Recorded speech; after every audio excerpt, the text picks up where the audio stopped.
from this. It's quite obvious that I could dislocate your whole structure, then get busy on some German on the day.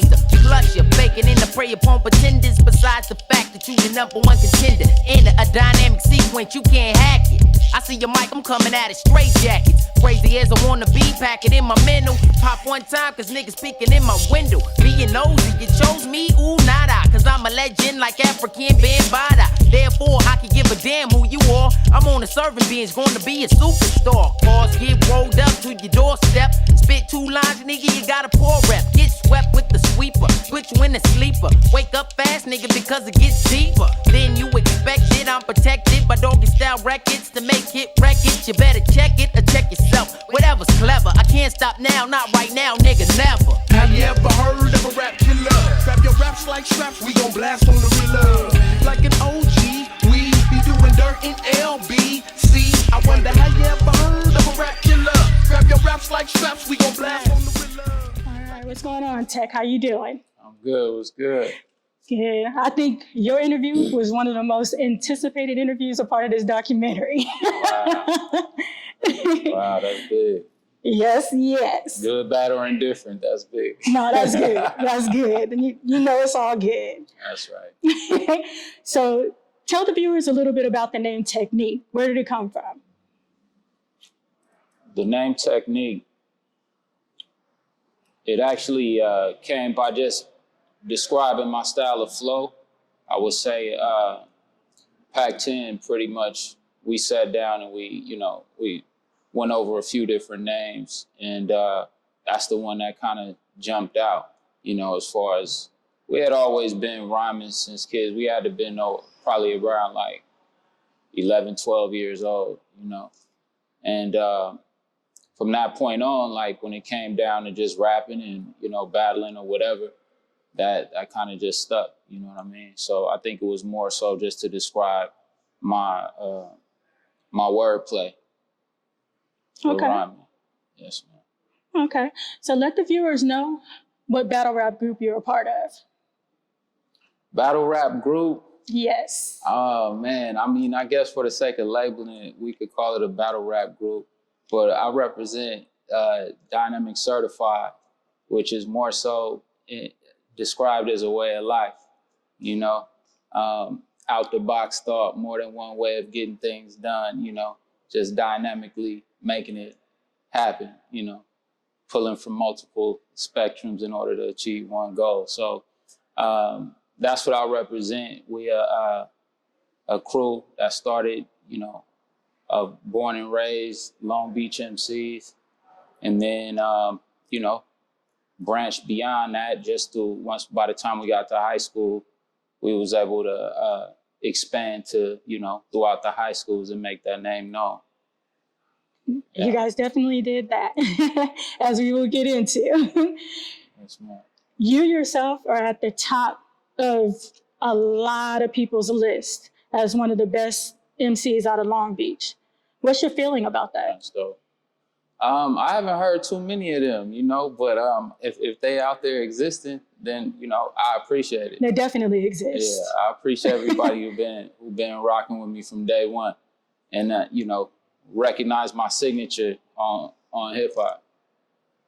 Straight up. What insight do you feel like you can give on the music industry back in the 90s versus what we have now? Oh, man. My insight from the 90s to the current times of the 20,000, whatever this year is. The 21st century. Right.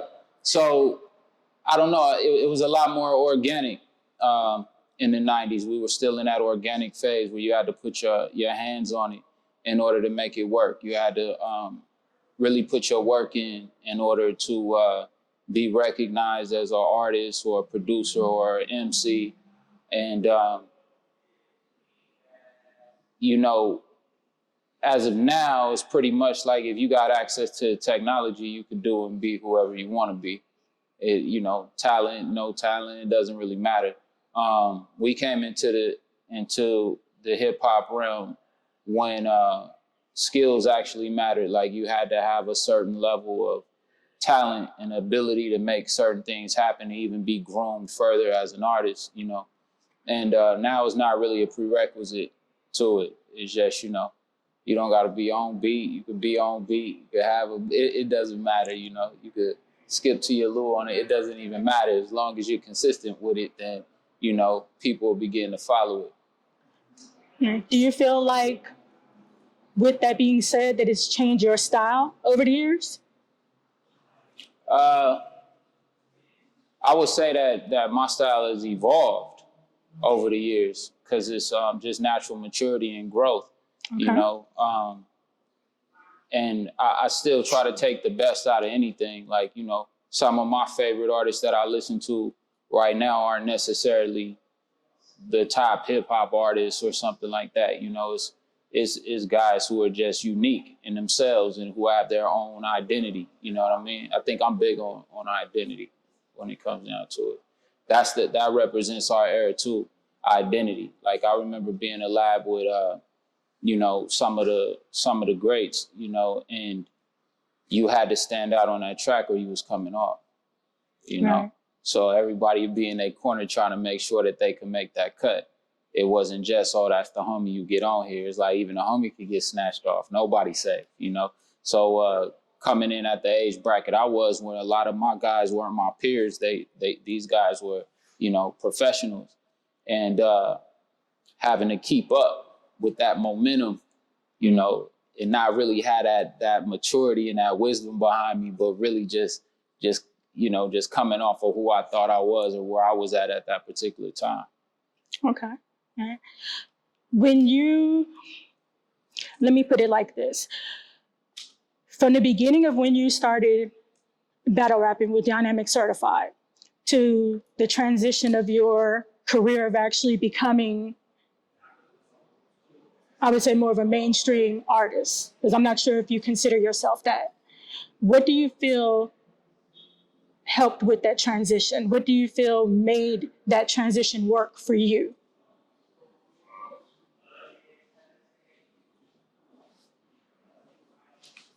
I think the experience in itself helped the transition work for me. If, you know, I like to consider myself an organic person.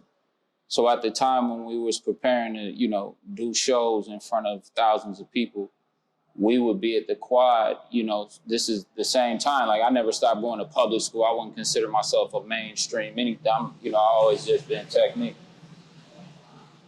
But what I'm saying is the schoolyard, the quad at Jordan and Poly High School, that prepared me for getting in front of a stage of people. You know what I'm saying? So being amongst my peers, that helped. You know, it was organic. It just happened to simultaneously be happening. You know, I was over the jitters and the shyness of being in front of crowds because I was in front of my peers getting asked to rap every 5 minutes, you know. Right. So by the time it's time for us to go in the studio, create a record, and go on stage, you know, I'm prepared for that type of moment, you know. Okay. Yeah. So tell the viewers a little bit about the start and the foundation of Dynamic Certified. The start of the foundation of Dynamic Certified is myself, Pac-10, and King Sag. Those are my actual brothers. And we started Dynamic Alliance. It wasn't Dynamic Certified until a little later on down the line. But it was the Dynamic Alliance, you know what I mean? And we was like, you know, we was our own super group, you know what I mean? Right. You know, we fresh off of watching Thundercats and all of that. So, you know, we created our own little super group, but we just so happened to rhyme. And from that, you know, it evolved to, you know,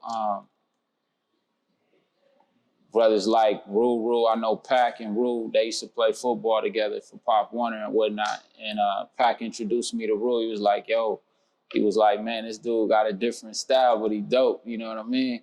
Mm-hmm. And when I first heard him, I was like, yo, this dude was raw. He like reminded me of like a ODB or something, but it wasn't like he was trying to. It was just like his personality was coming through. So we got Rule, then Perfect from the North Side, once I got to Jordan High School, this is like, you know, maybe around like 93, 94 type deal. And we just started going from there. You know, a lot of it had to do with school. You know, a lot of it was, you know, word get back like this before. It ain't no Instagram, no nothing. You know what I mean? We'd be lucky if we had the party line or something, but word would travel, you know? So before you know it, you know, we got MCs at Jordan, Lakewood, we got Poly, like, you know, it starts spreading out. So then, you know. Did that happen because of you guys going to different schools and battling? Like how did that come together? It came to going to different schools, but we was making the noise right from where we were at. Okay. I would say most notably myself at Jordan High School, because I mean, if anybody knows the geographics or the demographics, I represent the east side of Long Beach, you know, so being at Jordan and speaking and moving freely, you know, and representing what we represent, it was like, you know, almost like, you know, you had to hold your own. Like, who this dude think he is? Right. You know what I mean? So, you know, it was a little, we ran into a little turbulence there, but, you know, it all came out love and respect. Some of my allies were born and raised in that area, and it wasn't even a side thing. It was just, you know, this dude is over here making a lot of noise and he not from over here. You know what I mean? So it was all good though. Right. So what's an example of the skill that it took to actually be a part of Dynamic Certified?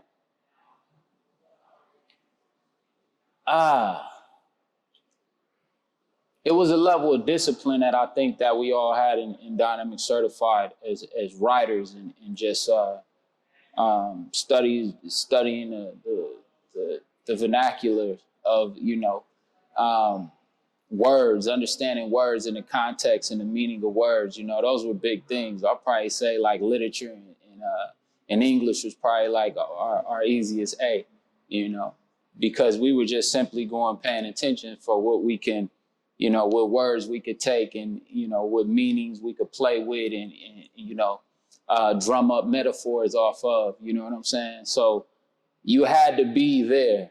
You had to be able to play with words and to make it make sense. You know what I mean? And you had to be able to do it fluid, you know? So I think, you know, a lot of times it was, I mean, like any sport, you show me what you working with, you know? You're gonna deal with Pac, you're gonna deal with me, you know, you're gonna deal with whoever that we've already deemed as being dope, you know? Mm-hmm. And it was more of a, you know, treated so as a brotherhood like that, you know what I mean? All right. Yeah. I would say with everyone that has spoken on your name when it comes to this documentary, they all have unanimously said that you never turned down a battle, never turned down an opportunity to get, you know, to show what you can do, show your skill. Right. So what did it take for you to prepare for that at all times, be ready at all times? It's like a kid who believed ball is life. You know what I mean? Like, I'm an 80s baby, a real rap baby. You know what I mean? So from beginning, that's all I heard. You know, my dad was a low rider, and I used to love to roll with my pops, and all he had was the VIP mixtapes playing, you know. I mean, like the suitcase tape cases. Like it'd be like 3 or 4 of them in the car.